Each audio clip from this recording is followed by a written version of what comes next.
솔벤트 추출법에 대해서 살펴보도록 하겠습니다. 용매 추출법이라고 하고, 오일의 추출량이 많은 다른 방법에서 얻을 수 없는 산물도 얻을 수가 있습니다. 그게 좀 특이한 거죠.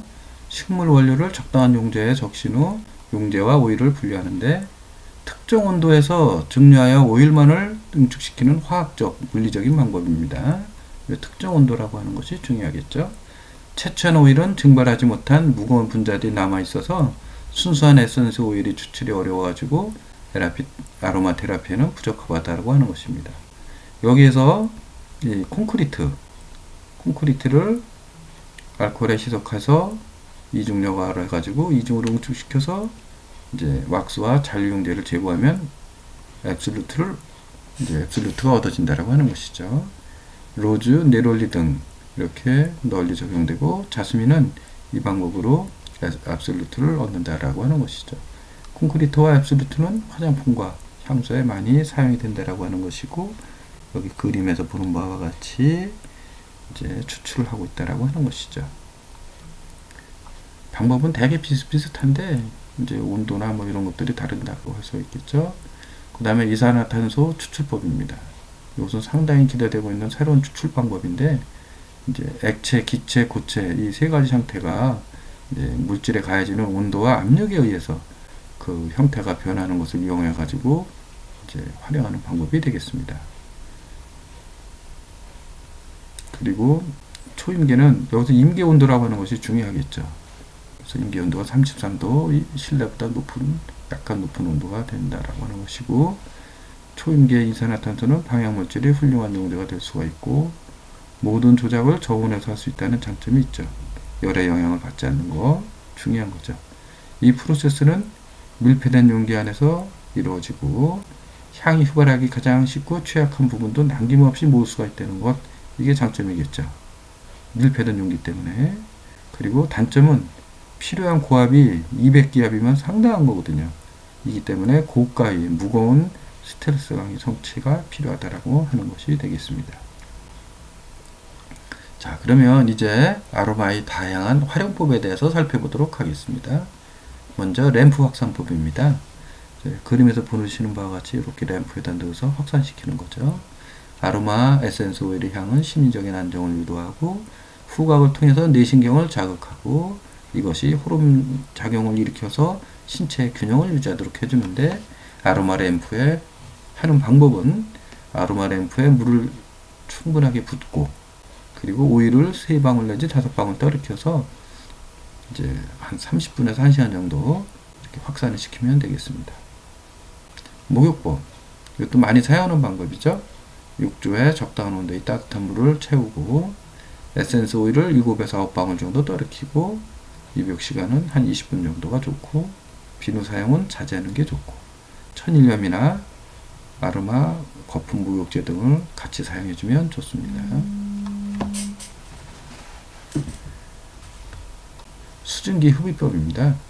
용기는 투명 유리 용기가 좋고, 뜨거운 물을 반 정도 채워가지고 에센스 오일을 2 내지 3방울 정도 떨어뜨려서 수건으로 이렇게 머리를 감싸야 돼요. 밖으로 수증기가 빠져나가지 않도록 이렇게 한 3분 내지 5분 정도 흡입을 하는 겁니다.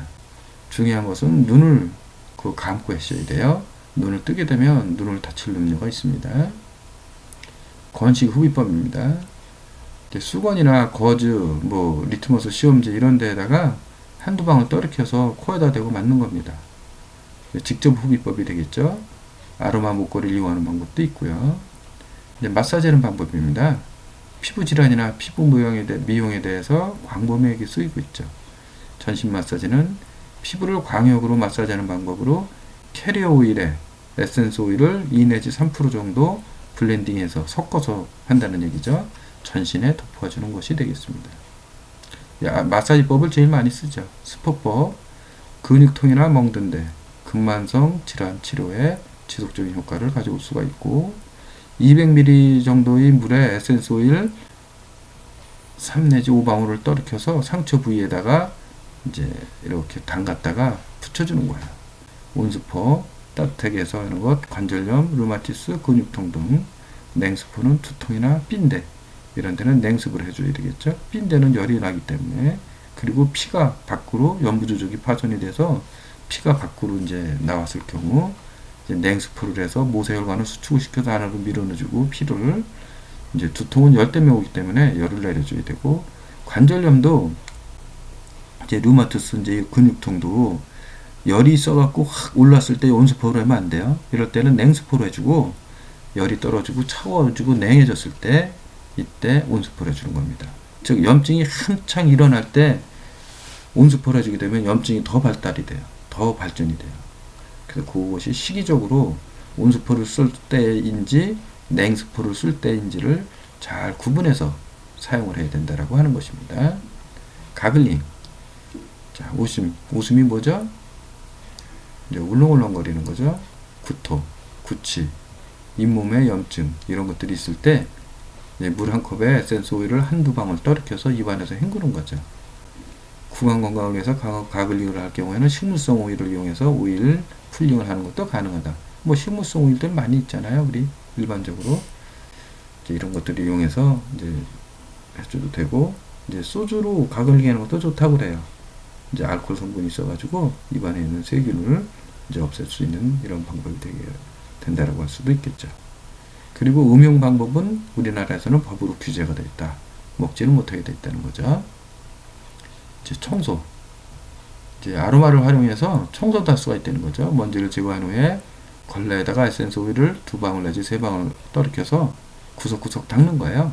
그러면 개미, 바퀴벌레, 곱등이, 집게벌레 등 이런 것들이 이제 제거가 되는데, 민트 계열의 에센스 오일 이거를 2 내지 3방울 정도 벌레가 다니는 곳에 놓아줘도 좋고요. 거미, 파리, 초파리 등 제거할 때에는 물 한 컵에 민트 계열의 에센스 오일을 6 내지 7방울 정도 떨어켜서 분무기 통을 이용해서 뿌려주면 좋다라고 하는 것이죠. 조격법. 그림에서 이제 보시는 바와 같이 발목이 잠기도록 조격기에 물을 담그고 에센스 오일을 2 내지 3방울 정도, 2 내지 3방울 정도 떨어뜨리고 한 20분 정도 담그고 있는 겁니다. 무좀이 있으면 티트리, 라벤더 에센스 오일이 좋고, 설탕을 넣지 않은 발효주, 청주, 와인, 소금 뭐 이런 것들을 에센스 오일과 함께 섞어서 넣어주면 좋습니다. 그리고 조격 후에는 이제 마른 타월이나 헤어드라이를 이용해서 발가락 사이를 말려주면 좋겠고요. 이제 이것이 이제 얼굴에 땀이 맺힐 정도로 해주면 더 좋겠죠. 음용법. 우리나라는 아까도 말씀드렸지만은 이제 법으로 규제하고 있어요. 그러나 급체나 소화불량으로 고생할 때는 물 한 컵에 페퍼민트나 펜날 에센스 오일을 한 방울 떨어뜨려 마시면 도움이 됩니다. 아로마 테라피 개요에 대해서 살펴보도록 하겠습니다. 전인적인 아로마 테라피, 코스메틱 아로마 테라피, 심리적인 아로마 테라피, 그 다음에 아로마 테라피 마사지, 그 다음에 메디칼 아로마 테라피 등 이제 다양한 형태의 아로마 테라피 방법이 있습니다. 자, 그러면 아로마 오일이 흡수되는 경로에 대해서 살펴보도록 하겠습니다. 에센스 오일은 코, 후각이나 호흡기를 통해서 또는 피부 등을 통해서 흡수할 수가 있습니다. 정신적, 신체적 치료 효과에 탁월하고요. 먼저 후각을 통해서 흡수되는 것에 대해서 살펴보도록 하겠습니다.